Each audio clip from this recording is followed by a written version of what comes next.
because of alcoholism, through all the sicknesses that diabetes has, is because of the shame and the guilt and the anger that we've internalized for something that was done to us in the first place. So it's not even our fault, yet we're paying the price for the perpetrator. And so it develops a real kind of backwards psychology there. And the one that really should be feeling that is not. And ideally, it would be good to have the perpetrator also as part of the healing process. But as I've told a lot of the patients that I've seen over the years who've been abused, traumatized, is that we can heal. You can heal yourself even if the perpetrator does not come forward. If they don't apologize or if they continue doing whatever it is they're doing, that doesn't mean you can't heal.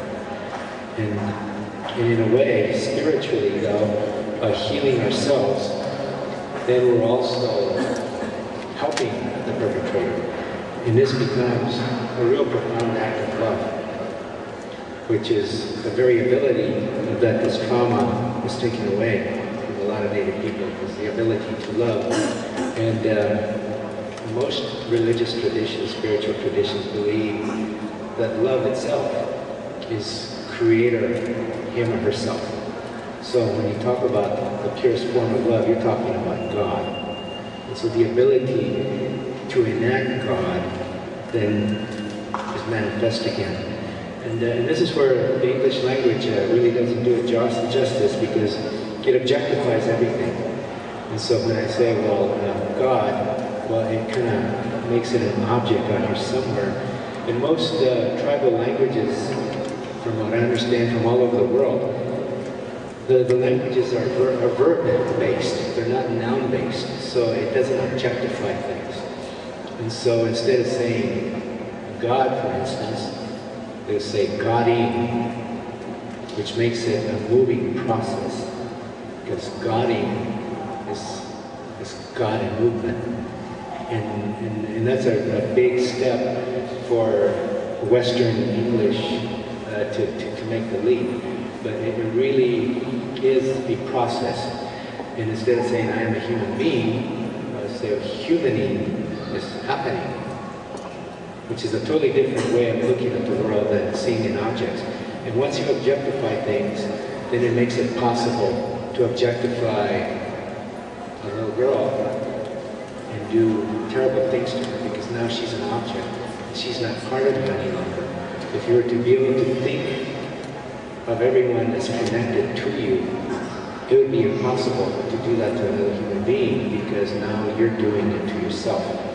And that's what the literal definition of compassion is. Compassion means suffering with. We're literally being able to be in the very center of that spirit place that that person is at, and being able to feel everything that they're feeling. And if this gentleman, Captain Crab, whoever, were to be able to feel the fear that the little girl was feeling at the moment he walked in the room, there's no way he could have done that, because he would have been suffering with her. But since she was separate from him, he was able to objectify her and dehumanize her. And then it would be just a matter of moving an object. Then it's not anything, it's just moving this object. So the little finger became just an objective to be able to make her into whatever he thought she should be. And that's kind of the twisted psychology that goes with that. And it's really important that we try to get into that as much as possible, so that we can understand how these things are actually possible. And they're happening all over the world now, where people of their own country are abusing and killing people from their own country, like Iran, for instance. And these are the holy people that are sanctioning this. So what has happened even to the holy people of the world? They themselves have been bitten by the vampire generations ago. So now, even our sacred altars in a lot of the religious traditions have historical trauma. And so it's real difficult for us to go sometimes to these holy beings of different religions and ask for help because they themselves are contaminated with vampires' poison. And also one of the teachings that I want to be able to leave here today is that whenever this injury happens, at the moment that it happens, the natural law, because remember, nothing is separate, right within the injury itself is the medicine. So healing is within this darkness of the trauma itself. And a whole Western tradition has been set on that. It's called Christianity. That out of that darkness of the soul of the crucifixion comes a healing and salvation for all human beings. And so it is part of the natural law. It's just that we need to become aware of it. And if the perpetrator were to know that, then he wouldn't be a perpetrator. You say, well, now that I'm going to assault this person, I have the medicine in me to also make them well. That just wouldn't work. See, the perpetrator is completely unconscious of the sacredness of who they are. And all of us come from the same source. And all of us have a spark of the sacred in us. And it doesn't matter who you are or what you do. And it's that spark of the sacred that is continuously trying to move us back to that place.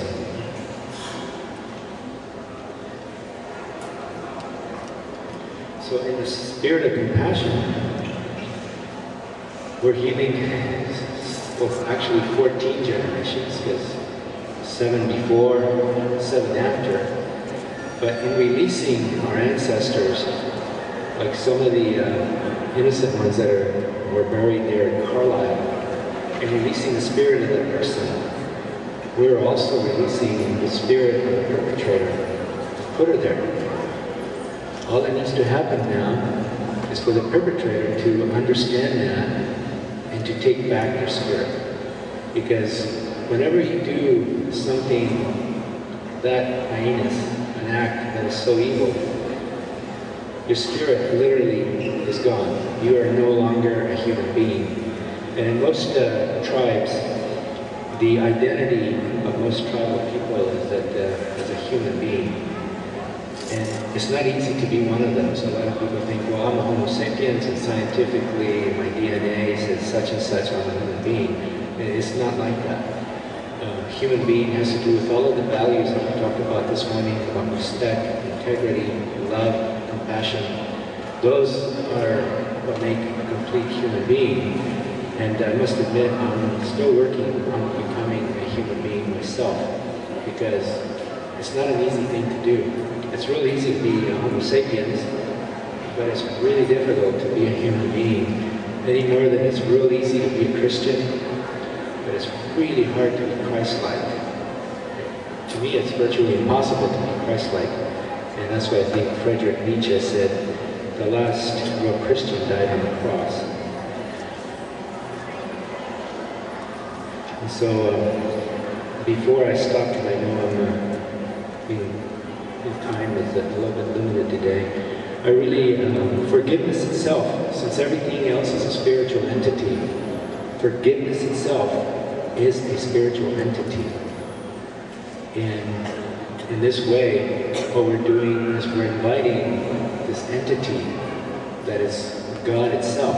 It's a part of God, the spirit of forgiveness, inviting it into the sacred hall and to passing it on to all of the directions, not just in this realm, but all over the planet, because this air which we're talking in, this very same air goes all over planet Earth. So everything that we're doing here, everything that we're saying here, this air has consciousness, this air has a spirit. So the spirit of air is taking it all over the planet, and it's going to impact, maybe not this very second, but generations from now, it'll happen. Just like 8, 10 generations ago, our ancestors prayed for us. And even before that, everybody that's here participating in this, I really believe that somewhere